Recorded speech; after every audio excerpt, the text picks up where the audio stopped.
Hello friends, welcome to my channel dreamy health club. आज हम जानेंगे कोरोनरी आर्टरी डिजीज़ के बारे में या सीएडी के बारे में।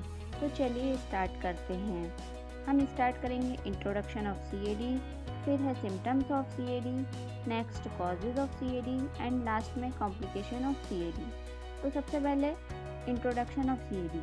कोरोनरी आर्टरी डिजीज़, जिसे कोरोनरी हृदय रोग भी कहा जाता है, यह हृदय की सामान्य बीमारी है जो देश भर के कई व्यक्तियों को प्रभावित करती है। यह बीमारी हृदय में कोलेस्ट्रॉल के निर्माण के कारण होती है। यह हमारे शरीर में जो वाहिकाएं वेसल्स होती हैं वह लंबी और लचीली होती हैं, लेकिन इस बीमारी की वजह से वह संकीर्ण और कठोर हो जाती हैं और हृदय तक रक्त पहुंचाने में बाधा उत्पन्न करने लगती हैं, जिसके कारण हृदय ठीक से पंप नहीं कर पाता है और साथ ही इसमें ऑक्सीजन और आवश्यक पोषक तत्व भी कम हो जाते हैं। अगर हम इसको सिंपली डिस्क्राइब करें तो कोरोनरी आर्टरी डिजीज़ एक हार्ट डिजीज़ है जिसमें हार्ट में प्रेजेंट कोरोनरी आर्टरी में हार्ट कोलेस्ट्रॉल सब्सटेंस जमा होने लगते हैं जो कोरोनरी आर्टरी को ब्लॉक कर देते हैं, जिससे हार्ट अटैक आ सकता है। जैसे कि आप इस डायग्राम में भी देख रहे हैं, एक नॉर्मल आर्टरी है, उसके नीचे एक आर्टरी और है जिसमें प्लेक जमा हो गया है या हार्ट कोलेस्ट्रॉल सब्सटेंस जमा हो गया है। ये धीरे धीरे बढ़ता जाएगा और आर्टरी को ब्लॉक कर देगा, जिससे कि हार्ट अटैक आ सकता है। अब नेक्स्ट है sign and symptoms of CAD या सीएडी के संकेत और लक्षण। कोरोनरी धमनी की बीमारी कई सालों में विकसित होती है, इसलिए प्रायः लक्षण गंभीर रुकावट होने और जीवन को खतरा होने तक दिखाई नहीं देते हैं। जब आपका हृदय सामान्य की अपेक्षा अधिक कठिनाई से काम कर रहा होता है तो लक्षण पहले भी दिखाई दे सकते हैं, जैसे कसरत के दौरान, लेकिन ये लक्षण उस समय भी हो सकते हैं जब आप आराम कर रहे होते हैं और कोई गतिविधि नहीं हो रही होती है। मतलब coronary artery disease slowly develop होने वाली डिजीज़ है, इसलिए इसके सिम्टम्स हमें तब दिखाई देते हैं जब ये बीमारी लास्ट स्टेज पर या बहुत सीवियर कंडीशन में पहुंच जाती है। बट कभी कभी जब हमारा हार्ट बहुत कठिनाई से काम करता है तो इसके सिम्टम्स हमें पहले भी दिखाई दे सकते हैं, जैसे एक्सरसाइज के दौरान। बट कभी कभी इसके सिम्टम्स जब पेशेंट आराम कर रहा होता है या सो रहा होता है तब भी दिखाई दे सकते हैं। हृदय में कम रक्त प्रवाह और ऑक्सीजन के सबसे सामान्य संकेतों में निम्न शामिल है। एंजाइना या चेस्ट पेन। कई बार एंजाइना को गलती से हृदय में जलन, अपच समझ लिया जाता है, जो हाथों, कंधों, पीठ और जबड़ों में फैल सकता है। कुछ मामलों में यदि एक कोरोनरी धमनी पूरी तरह से ब्लॉक हो जाती है तो व्यक्ति को हार्ट अटैक आ सकता है, जिसे मायोकार्डियल इंफार्क्शन के नाम से भी जानते हैं। अगर हम सिंपली वे में कहें कि एंजाइना क्या है, तो एंजाइना कई बार जब व्यक्ति को नहीं पता होता है कि उसे सीएडी है तो वह एंजाइना को गलती से नॉर्मल अपच या जलन समझ लेता है, जो बाद में बढ़ जाता है। इसमें कोरोनरी आर्टरी ब्लॉक हो जाती है और हार्ट अटैक है। हार्ट में ब्लड के कम फ्लो से और ऑक्सीजन की कमी से और भी सिम्टम्स दिखाई दे सकते हैं, जैसे शॉर्टनेस ऑफ ब्रीथ यानी छोटी सांसों का आना या सांसों का फूलना, मिचली, नोजिया, सूजन या स्वेलिंग।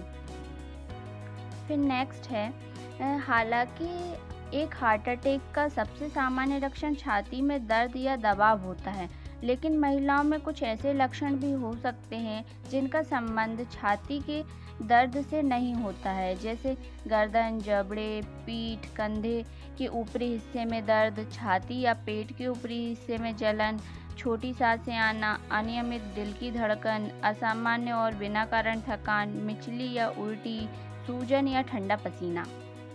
जैसा कि आप सभी जानते हैं, हमारे घर में हमारी मम्मियाँ या घर की औरतें जो छोटे मोटे दर्दों को कभी नहीं बताती हैं, पर यह दर्द बाद में एक गंभीर बीमारी का रूप ले सकते हैं। इसी प्रकार सीएडी में भी कुछ मामूली दर्द के सामान्य लक्षण होते हैं जिसे हम एक सामान्य समझ लेते हैं, पर इन्हें हमें नज़रअंदाज नहीं करना चाहिए। तो नेक्स्ट है सीएडी के कॉजेज या कोरोनरी धमनी के कारण।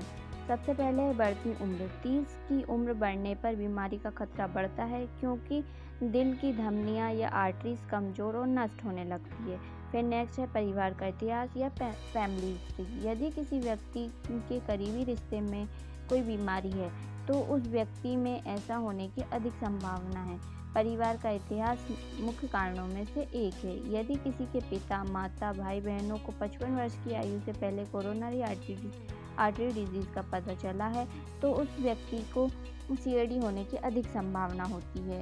यानी अगर हमारी फैमिली में कोई हार्ट पेशेंट है और उसे इस बीमारी का अर्ली एज में पता चला है, मतलब 55 ईयर की एज से पहले पता चला है, तो हमारे सीएडी होने की रिस्क बढ़ जाता है। नेक्स्ट है स्मोकिंग या धूम्रपान। अगर आप धूम्रपान का अत्यधिक सेवन करते हैं, तो आपको कोरोनरी आर्टरी डिजीज़ की बीमारी होने की संभावना बहुत अधिक हो सकती है। फिर नेक्स्ट है हाई ब्लड प्रेशर या उच्च रक्तचाप। जिन लोगों में उच्च रक्तचाप, हाई ब्लड प्रेशर की समस्या होती है, उनके दिल की धमनियां या आर्टरीज सख्त हो जाती हैं, जो रक्त प्रवाह, ब्लड फ्लो को रोकती है। ऐसे लोगों को कोरोनरी आर्टरी डिजीज़ आसानी से हो सकती है। फिर नेक्स्ट है हाई कोलेस्ट्रॉल। आपके रक्त में कोलेस्ट्रॉल का उच्च स्तर प्लाक और एरेथ्रोस्क्लेरोसिस के निर्माण का खतरा बढ़ सकता है। उच्च cholesterol low density lipoprotein LDL के उच्च स्तर की वजह से भी हो सकता है, जिससे खराब कोलेस्ट्रॉल कहा जाता है। हाई डेंसिटी निम्न स्तर, जो कि अच्छे कोलेस्ट्रॉल के रूप में जाना जाता है, एथेरोस्क्लेरोसिस का संकेत हो सकता है। फिर नेक्स्ट है मधुमेह, शुगर या डायबिटीज़। मधुमेह कोरोनरी धमनी के बढ़ते जोखिम के साथ साथ जुड़ा होता है। टाइप 2 डायबिटीज़ और कोरोनरी धमनी रोग के जोखिम कारक समान होते हैं, जैसे मोटापा और उच्च रक्तचाप। फिर नेक्स्ट है शारीरिक निष्क्रियता या फिजिकल इनएक्टिविटी। व्यायाम का अभाव कोरोनरी धमनी रोग और इसके कुछ जोखिम कारकों के साथ जुड़ा होता है। फिर नेक्स्ट है हाई स्ट्रेस या उच्च तनाव। आपके जीवन में निरंतर रहने वाला तनाव आपकी धमनियों को नुकसान पहुंचा सकता है और कोरोनरी धमनी रोग के लिए अन्य जोखिम कारकों की स्थिति उत्पन्न कर सकता है। फिर है स्लीप एपनिया। इस विकार में सोते समय सांस लेना छोड़ना अक्सर बंद और शुरू होता है। स्लीप एपनिया के दौरान रक्त में ऑक्सीजन के स्तर में अचानक गिरावट आ जाती है, जिससे रक्तचाप बढ़ जाता है और कार्डियोवास्कुलर सिस्टम में खिंचाव उत्पन्न हो जाता है। यह संभवतः कोरोनरी धमनी बीमारी की संभावना को बढ़ाती हैं। फिर नेक्स्ट है उच्च संवेदनशीलता सी रिएक्टिव प्रोटीन HSCRP। एक सामान्य प्रोटीन है जो आपके शरीर में कहीं सूजन होने पर उच्च मात्रा में दिखाई देता है। हाई HSCRP स्तर दिल की बीमारी के लिए एक जोखिम कारक हो सकता है। ऐसा सोचा जाता है कि जैसे जैसे कोरोनरी धमनियां सक्रिय होती जाती है, आपके शरीर में HSCRP की मात्रा अधिक होती जाती है। फिर नेक्स्ट है कॉम्प्लिकेशंस ऑफ CAD या CAD की जटिलताएं। कोरोनरी धमनी की बीमारी निम्नलिखित कारण बन सकते हैं। पहला है सीने में दर्द या एंजाइना। जब आपकी कोरोनरी धमनी सक्रिय हो जाती है, तब आपके हृदय तक पर्याप्त मात्रा में रक्त नहीं पहुंच पाता है, खासकर शारीरिक गतिविधि के दौरान।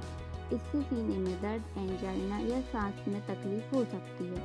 नेक्स्ट है दिल का दौरा या हार्ट अटैक। यदि एक कोलेस्ट्रॉल प्लाक टूट जाता है तो और खून का थक्का बनता है, तो हृदय की धमनी के पूरी तरह अवरुद्ध हो जाने के कारण दिल का दौरा पड़ सकता है। इससे आपके हृदय में होने वाली रक्त प्रवाह में कमी आपके हृदय की मांसपेशी को नुकसान पहुंचा सकती है। इससे होने वाली क्षति इस बात पर निर्भर करती है कि आप कितनी जल्दी उपचार प्राप्त करते हैं।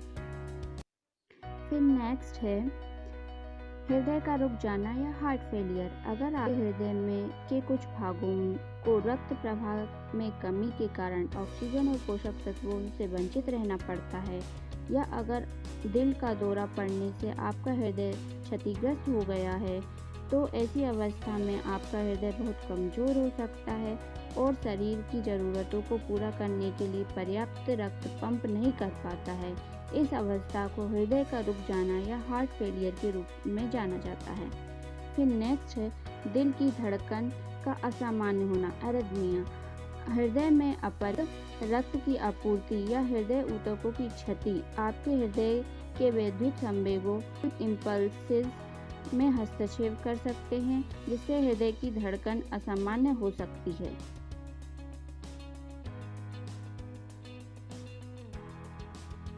तो आज के लिए बस इतना ही। ये टॉपिक थोड़ा बड़ा है, इसलिए इसके नेक्स्ट पार्ट में हम डिस्कस करेंगे सीएडी के डायग्नोसिस, ट्रीटमेंट और डाइटरी मैनेजमेंट के बारे में। Thank you for watching.